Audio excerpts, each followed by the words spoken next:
Merci, Monsieur le Président. Donc, comme mes collègues vous l'ont expliqué, le trilogue avance assez lentement. Sur certains sujets, comme sur la prise en compte des régions, on devrait aboutir. En revanche, sur la plupart des autres sujets, on patine un peu. Sur les éco-régimes, par exemple, on a beaucoup de mal à avancer. L'idée d'une liste indicative des bonnes pratiques agricoles a du mal à s'imposer.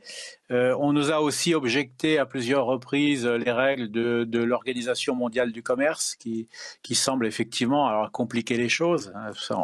Bon, moi, je ne suis pas un fanatique des règles de l'OMC, mais là, pour le coup, ça nous complique quand même beaucoup la tâche.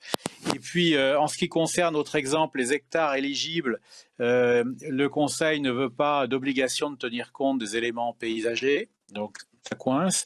Également, en ce qui concerne le taux maximum de soutien aux investissements, notre position, c'est un taux maximum de 55%, avec un élargissement possible à 75% pour certains investissements spécifiques, comme par exemple en matière environnementale.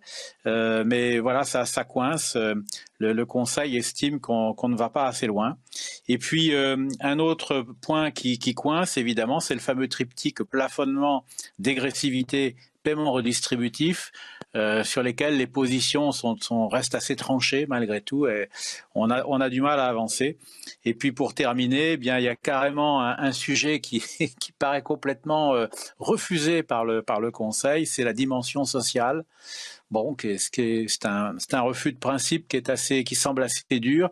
Je dois dire qu'il n'émane pas de la présidence portugaise, qui elle possiblement serait un peu plus ouverte, mais qui est le porte-parole de l'ensemble du Conseil.